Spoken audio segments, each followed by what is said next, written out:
My name is Teresita Blanco, the Artsy Sister, and today I wanted to talk to you about apples. Not oranges, just apples. Apples in Western art. Apples have been like a big deal in Western art because, mostly because of like the Catholic Church. Like at a certain point in history, like apples became like the forbidden fruit. Like usually in the Bible, it just said the forbidden fruit. It didn't tell you whether the apples were forbidden or pears or pomegranates, etc. But even further back, apples were like the center of controversy in Greek society because of the story of the Iliad. Like it all started with like the goddess of discord. She wasn't invited to a party. Well, I think it was that Achilles had been born, and then all of the gods were celebrating. So then they didn't invite the goddess of discord to the party. So then, yeah, because she's the goddess of discord, she makes bad things happen. You're not gonna invite to your party like the famous party pooper. So then she was. It almost feels like the start of like Sleeping Beauty. Kind of, since she wasn't invited to the party, then she decided to like screw with them from far away. So then, canonically, she got as it's told by the stories of the Greeks, she got an apple, a golden apple to be more specific, and then she wrote on the apple to the most beautiful. This apple is for the most beautiful woman. So then she just threw it from far away, and then the goddess Hera, Athena, and Aphrodite, they all wanted the apple, and then they'd be like, well, I'm the most beautiful, so the goddess of love be like, no, I'm the more beautiful, and then Hera be like, no, I'm the goddess of the goddesses, I should be the one with the apple, and Athena be like, I'm the goddess of the justice. So then like, they go to Zeus, and then he be like, oh, leave me out of it, you crazy woman, because obviously Zeus is not gonna call his wife ugly, and he's not gonna call his daughter ugly because Athena is the reason why she's extra special to Zeus is because she's a female. She's like the physical female manifestation of his common sense. She's like a very special tumor he had on his head that grew into a beautiful little girl. Yeah, Zeus gave birth to a female from the brain. Yeah, she was a brain. The Greek, she was a brain tumor that turned into a person. A very powerful person, mind you, Athens. So she has a whole city named after her, even all the way to modern times. While all of the other cities of Greece, they went to hell, Athens still exists, and there's even a bunch of modern day Greek worshipper people that are still worship Athena. And also Hecate and stuff, etc. But I'm not excited. Well, since the gods couldn't decide who was the most beautiful goddess, because they didn't wanna get them angry because all three of them are famous for being vindictive psychopaths. Then they went to planet Earth, and then they saw a little shepherd boy and then they gave him, here's I want you to decide which of the three of us is the most beautiful. So then it's called, so then that leads to the judgment of Paris. So then in order to hedge your bets, each of the goddesses promising something. Like if you pick me, Hera be like, I'm gonna make you like a wise leader. And then Athena be like, if you pick me, then I'm gonna make you like the most powerful warrior ever. And then Aphrodite be like, if you pick me, I'm gonna give you the hottest human chick alive in this kingdom. So then obviously as a totally man move, he be like, oh, you're gonna give me a hot chick? Awesome. But then the joke of it is so then Aphrodite, the monkey spot situation. So then Aphrodite wants her golden apple. So then when she got her golden apple, the woman that he gave Paris was married to another man. And that man just wasn't anyone. He was an ally of the Greeks. Menelaus. So then since he gave Paris the woman of another man, who happened to be Helen of Troy, and then because he stole the queen of another king that led to like the Trojan War. So that golden apple caused like the Trojan Wars that led the Trojans to like destruction. And you will think that the Greeks came out well from the Trojan War, but not really. All of the ones who participated in the Trojan War, they ended badly. Agamemnon, he died. Menelaus, he got like, yeah, like he went home and then he got like stabbed to death by his wife and her lover. That she got a lover while he was away in the war for like 20 years. Odysseus, he wandered, with all the Odyssey happened, he just wandered around in like the ocean completely lost, like the movie Lost, for like 30 or 40 years. And he didn't see his kids grow up. Achilles, well, he didn't survive the war. And his son, he also died because he took a Trojan woman as a slave, and then his wife got jealous, so then she got him murdered. So yeah, everyone who participated in the Trojan War like suffered.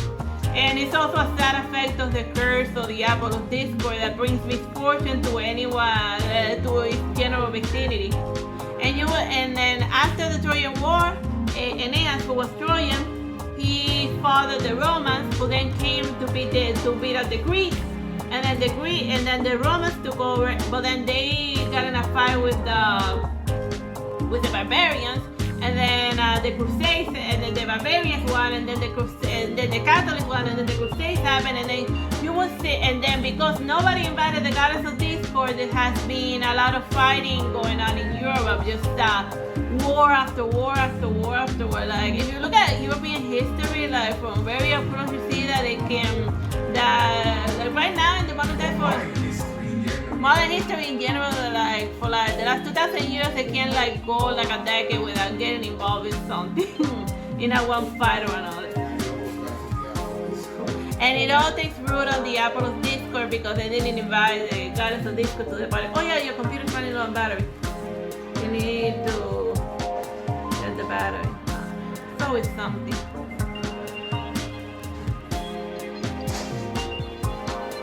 But yeah. That was all the rant of the first painting.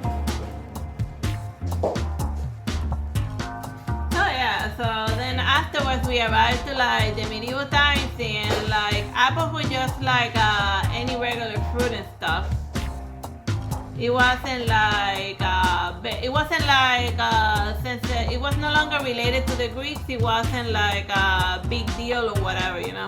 It's just a type of fruit that they cultivated in. So it didn't have any relationship to like the apple of discord, and it hadn't become the forbidden fruit yet. Alright, good, it connected. But then eventually we arrived to like the Renaissance period, and the apple is starting to, like, see, even this painter, portrait of a young man holding an apple. The apple that he's holding is actually golden. So. And since like the Greeks were like very popular again, you start seeing the apple popping up, but it's still not 100% associated with like the forbidden fruit. It's just like they like the story of the apple of discord. So then apples became cool again. So yeah, so one could almost say that this is a reference to Paris. Because it's a young man holding a golden apple, the golden apple of discord, and he's saying he's making eye contact with like the viewer. Maybe he's judging us to see which one of you is a pretty one. What are you gonna give me for me to give you this golden apple? Oh yeah, fun fact, they are golden apples in Greece. Yeah, like fun fact, in Greece the apples are golden. Just look them up. And then like in 1533, this one is Cranach, the elder, Adam and Eve. So with them, and like right now officially, just a mere like a couple of years later, now suddenly the forbidden fruit became an apple. Like there's different historians having speculations why it became an apple. Some people think that it was a mistranslation of the Bible from Latin to French, and the word apple was very similar to the word to the word fruit in like that type of French. So then the forbidden fruit became an apple. But I think it's more about, I think the reason why the apple became the forbidden fruit is because they rediscovered those ancient Greek plays, and then since the apple of discourse caused so much pain and misery, they figure, oh, the forbidden fruit must also be an apple because it caused the fall of man. So then that's why the apple got such negative reputation because of the golden apple of discourse. The tree of life is physical life. Yeah, the tree of life in its original rendition is called Clive Foster. It got nothing to do with apples. It's metaphysical. It's a metaphysical tree, not like a real flesh and blood. Not a real tree and root tree. No, it was a concept, a metaphor, a poem, not to be taken literally. At least according to the Jews who wrote what the Catholics call the Old Testament. You know, they'd be like, no, it's not an Old Testament, it's our Testament. You thieving bastard. You thieving bastard. You go to appropriation bastard and lunatic. But yeah, the Old Testament it got swiped by the Catholic Church. But we're not gonna go into that. Whatever. The point is that the forbidden fruit became the apple because of the apple of discord, or because of a mistranslation of a Bible in French. Oh yeah, so then we have 1539 Virgin and Child under the apple tree.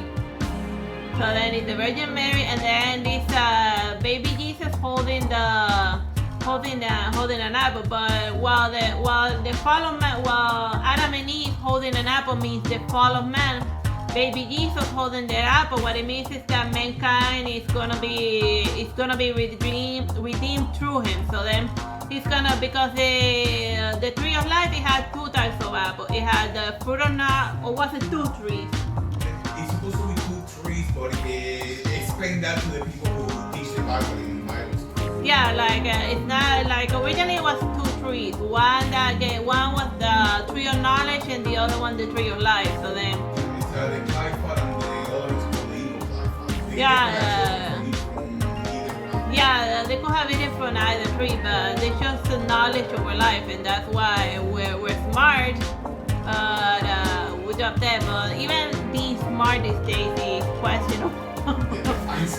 Define smart. So we had the potential to become smart individuals because we chose the tree of knowledge instead of the tree of life. But now we don't even have a life, and we don't even have brain smart. We all stupid. You can eat from the tree of life, just don't touch the tree of knowledge. Yeah, you can eat the tree of, but yeah, over here is Jesus Christ giving you the apple of the forbidden, the apple of the tree of life, because through him you're gonna be redeemed and get to live and stuff. So what one woman, they always say that Eve was the one who caused the fall of man. But whatever, it's just an old medieval Catholic doctrine that still persists, and then other religions adopt it. Because, never mind coming up with an original idea. Oh yeah, this one is 1573, Giuseppe Arcivolo, and then it's a seated figure of summer. So around like his many fruiting bodies, you can also see like apples. But this is a guy that does like people dress but they're all like fruit. It's like you could almost call him like a very early, a proto-surrealist person because of the weird fruit people. Then the ones that had like faces and stuff. Yeah, it's a very fun, just a very odd painter person for like the Renaissance period. Yeah, like somebody that painted completely uniquely and completely different from everyone else. Somebody with a unique idea, and it's weird to run into those in like Asian art history. Alright, so we move on to like the Baroque period. This is 1593, Caravaggio, a boy with a basket of fruit. Like, even though it's like a basket of fruit and stuff, in the middle of it all, over here, you see apple. So, even though it doesn't have like any like religious connotation, it's just Caravaggio painting a hard use with carrying like fruits and stuff, just a nice painting and whatever. Well, also like still lifes were like very popular during the Baroque period, but even if it's not related to religion or then trying to sell you the forbidden fruit and stuff, apples still became they'd be like, if you're gonna draw fruit, you also need to draw an apple because everyone be into apples. Whoever says my favorite fruit is pomegranate. Yeah, whoever says that their favorite fruit is a pomegranate or a pearl or a banana. If you like banana, it's also. That's banana. I like pronouncing it weird. A banana. Whatever. Like this one, this painting is the 1606 Peter Paul Rubens, the Judgment of Paris. Like in the Renaissance and Baroque period, there's a lot of Judgment of Paris painting, which shows just how much it affected like in Western art, the story of Paris and the golden apple of discord. So then over here he's checking out the maidens, and then over here you can see in his hand the golden apple of discord while he's trying to figure out which is a hot chick that I like. And in the middle is Venus, and then over here with her little Cupid. So she goes everywhere with like her son Cupid, the god of love. Oh, if you're wondering how is it that she was able to give Paris the house shaking down, it's because Cupid is the son. Yeah, Cupid is his son. I mean, like, he made that chick fall in love with Paris. Yeah, made her despise. Yeah, and then it made her like despise her husband because Cupid is not only like the god of love, the god of falling in love, but he's also the god of like repulsion. So if a chick is not into you, but you're really into her, but she keeps rejecting her, that's just Cupid messing around. Like, you're an insect. Well, that's my brother said. Whatever, but Cupid has two arrows. He has the arrow of love and the arrow of repulsion. And the arrow of love is not. It's not just he makes you fall in love. He can also make you fall in love with an animate object or with your own reflection, as it happened to Narcissus, who fell on Aphrodite's bad side. So then that was her idea of cursing him. But yeah, that's why they're afraid of Aphrodite, Athena, and Hera. They're goddesses that are famous for cursing people, and also gods as well. So then they were fighting. Oh, who's the pretty one? Athena's favorite thing is snakes for hair. That's like yeah, Athena, you get snakes for hair, like some killer dreadlocks, literally, because they bite. Like snakes. And Hera likes to like tie you to like various things that put rocks on you for all eternity. So pick your poison. Yeah, or Hera. Well, we know that all of the problems of Hercules was because of Hera. She tormented him throughout his entire lifetime and almost didn't grant him the sweet release of death. And even in death, she was still bothering him.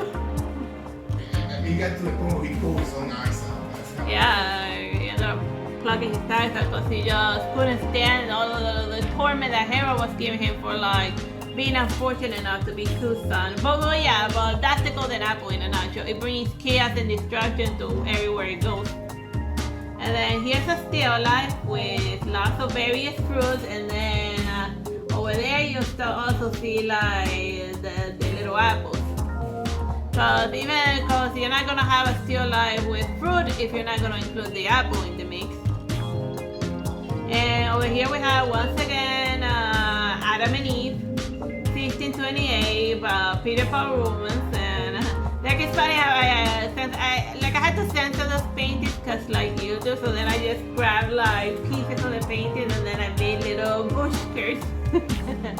But yeah, once again it's over here we have the apple and the great castration is a return to the medieval censorship. I mean, never mind that like in a Catholic church in the Vatican where the Pope lives, it's completely covered in wangs. You ever looked about close at like The Last Judgment or Michelangelo, there's a lot of like hot guys everywhere with like their thinking hanging out. but not in YouTube. Like, if it's fine for like the Pope, the Catholic Pope, then why can't it be fine for you too? Whatever, I don't care either way. Usually done a spirograph, and it's getting sensitive. Yeah, like I done a spirograph and then it's getting censored because like the YouTube robot, it says, oh, that looks like a boob, and then I'm like, well, are you freaking nuts? That's just like a random scribble pattern that I drew. Whatever. But if it's a circle with a smaller circle in the middle, the stupid robot got programmed into thinking that it's a boob. And like, be careful because it may even register as a boob the human eyeball that has the same pattern if it's seen from too close. Because think about it, it's a circle with a smaller circle. So for all we know, YouTube might go nuts and censor my eyeball. Funny, that's why you censor that painting. Yeah, that's why I censor that painting, because YouTube is nuts. This one is 1650, Francisco de Cervera, Saint Dorothy, holding a basket of apples and roses. The story of this saint is that she was one of those martyrs, because people forget that the Catholic religion used to be persecuted and hated. So then when she was getting executed for not giving up her religion, the guy told him that, oh, when you go to the Garden of Eden, send me a fruit basket. So then after she got mutilated and tortured in like the worst way that you could kill a person imaginable. Then from the afterlife, she sent him a basket of fruit, and then her executioner converted to Catholicism, and then he got also executed in the similar fashion. But yeah, what comes around goes around. But yeah, that's why she's holding a basket of fruit, including apples, because she gave him because she brought him like the fruit of redemption of life that you can only get in like the afterlife. Even in Dragon Ball Z, you have Goku eating apples to get stronger. Yeah, like even in Dragon Ball Z, Goku was constantly eating apples to get stronger. So it made its way to like Japan to Japan and stuff. The forbidden fruit. And then you got like Yagami with an apple. So you see that the apple is not just a thing in Western art, but it's circulated. They like them apples. The apple one. This one is 1570 William Arles still life with fruit, lobster, and silver vessel. But more than anything, even though it's a still life of like various fruit, over here you can see like the apples hanging out there, like especially here in this fruit board. Oh, and here's a monkey and a weird fasten. Oh, and like somebody leering at the fruit out the window. So which looks hilarious. Like, look at that awesome food. And he's got a pet monkey. I love this house. Oh yeah. I see the monkey, I see the fruit, I see the lobster. Oh my god, that's awesome. Like, I think what happened was that the painter was painting his still life. Oh, and they thought, oh yeah, and here's a dog. Like, you know how dogs, when they see a human food, they be like, oh please, for the love of God, give me some food. But yeah, here's a dog doing exactly that, you know, begging for food. Yeah. Yeah, but I don't wanna like get it to bug the thing where I gotta switch images. Oh yeah. But yeah, there's those stuff. Here's another still life by Raphael. No, Rachel Rios. Still life of fruit, animals, and insects. So yeah, this is like a bug landed on her still life, and she just painted it. Whatever, but I don't know that. These ones look like apples, but also they look a bit like peaches. But I don't think, were peaches common in Europe back then, or? Yeah, peaches. I don't know. Because I wasn't but this red thing definitely looks like an apple. But as you can see, apples, you have to have at least one apple in a painting. Alright, so next painting over here. This one is 1724. Tobias Traveler, parrots and fruit with other birds and a squirrel. So a lot of the paintings is just a general description of what they feel like them. Like I don't think that the painter actually called them that. That's just most of it just a general description of what you see there. But during the Rococo period and the Baroque times, the still lifes of fruits and stuff were like very common. And these ones they got like these parrots are like very hyper realistic. So possibly somebody from the New World brought or America brought them like a parrot, rather like parrots and then he was able to paint them because even like the way that the back end of the parrot is like very hyper realistic. So it's not like a very hyper realistic mannerism of the bird. So it's not as if they painted a stuffed bird. They painted one made of like flesh and blood. So yeah, it's just this parrot threatening the other one. As a big macabre parrots usually do. You know, like, these are my fruits. Do you want to die? Yeah, that's what that is. How dare you land on my fruit basket? Yeah, so that's what's going on here. Some bird on bird violence about to happen. Alright, so we're officially like in the Impressionism period. They also, aside from flowers, they also painted fruits a lot. Because the Impressionists, they were very interested in the play of colors, you know, how the colors played off of each other. And a good way to study that, aside from like painting buildings outside, it was to paint flowers and fruits and stuff. So. And this one is Claude Monet, 1869, a very sexy year. You know, he painted like apples in the foreground and lots of fruits in the top. And it was just him experimenting with those types of artworks. And also like households they like to have, since instead of like the flesh and blood type of plants and stuff, they also put as wall art paintings of flowers and stuff, so that was something that actually sold relatively decent. I wouldn't say well because you couldn't live off of that anymore. Because the French Art Academy said that still life as far as art were the bottom of the barrel, but like regular normal people, they'd be like, oh, I would like for my wall, my wife wants like a nice painting of some flowers, and then Monet be like, oh, here I painted for you, and then good to go.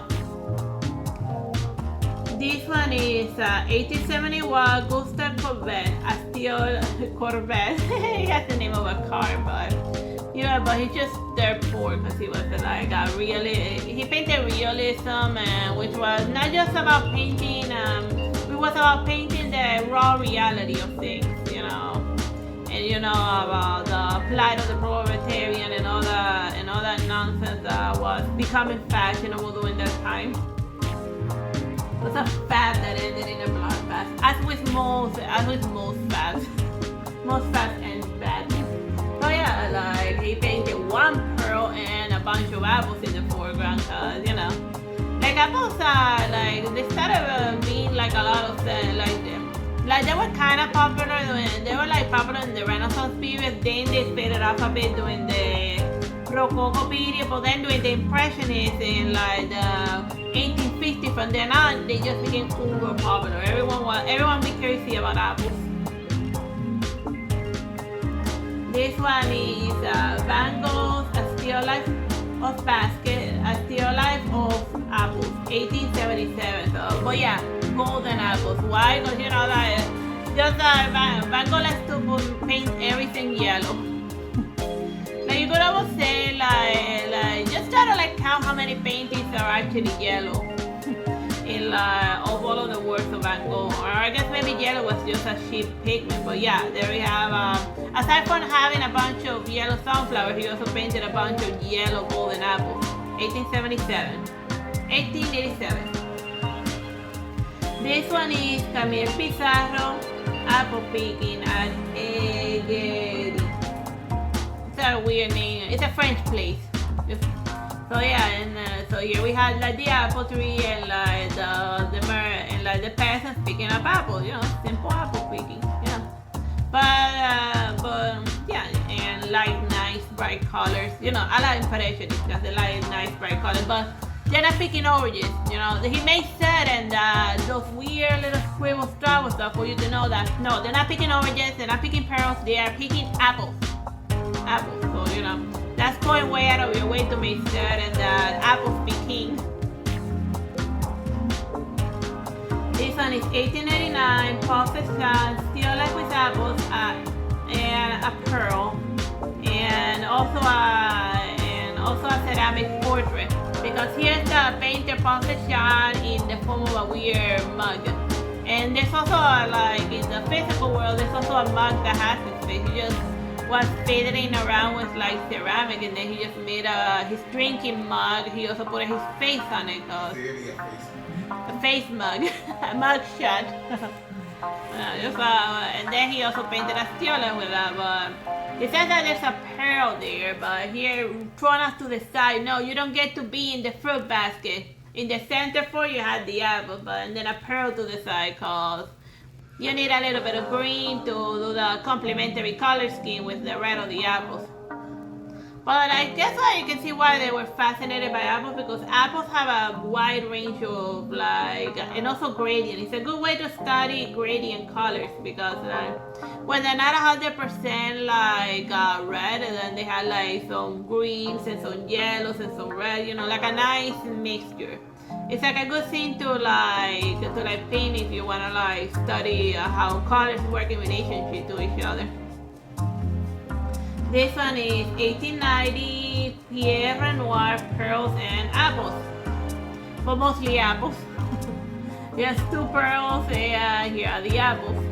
But not like his later works, which may or may not have been painted by him, because like in his biography they suspect that his last painting that looks so completely different from his work were painted by someone else, and then they just signed it in order to like cause some money.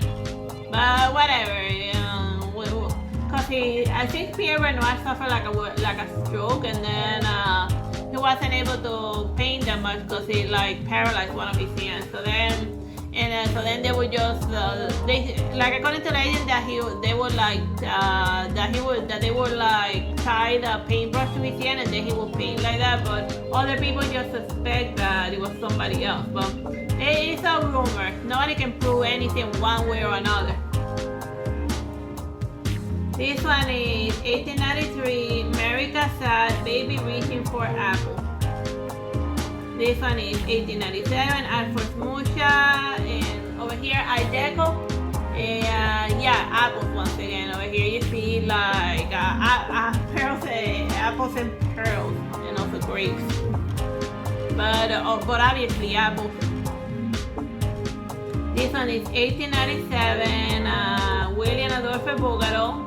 And it's called apples, but it's a girl like who is an apple basket, but yeah, she's not selling pearls, she's selling apples. You know, the only fruit that you need to know as far as painters are concerned is the only fruit that exists.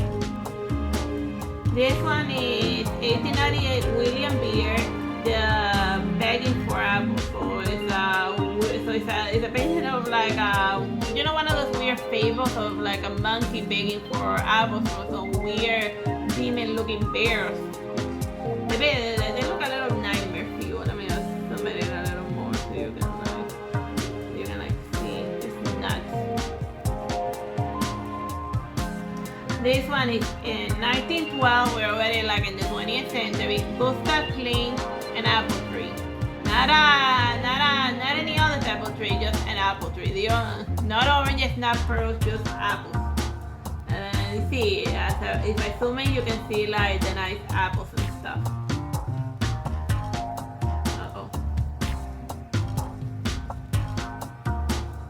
There we are. I was able to change him. This one is 1916 Henri Matisse, apples on a table. But yeah, still apples. And then Picasso also did Picasso also painted apples. So right now, by the modern time, in 1996, 19. Like by now monetized, the apples won the award. There's no other fruit that's ever gonna get painted ever. So yeah, Picasso has apples. Here we have 1929, Jesse Smith, Mother with apples. Not with pearl, just with apples.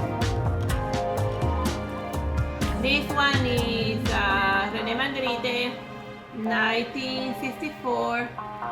Cecine Paz una pome. This is not an apple, but yeah, it's a painting of an apple. But yeah, there's an apple. It's a nice rendition of an apple, but yeah, he also did I think he also did a pearl, right? And he did another fruit, but I don't remember. But the one that's famous is this painting of an apple, where he says that this is not a pineapple, but what else could it be? Just as with most surrealist painting, it's just supposed to like make you think like, why the hell did he write that this is not an apple? Looks like an apple. Yeah, why did he write this is not a pipe after drawing a perfect rendition of a pipe, you know? It's all designed to like make you think. But then again, you can't grab that apple in the painting and buy it. So it's just a picture of an apple. It is not an apple. I guess maybe it's one of the early versions of a disclaimer.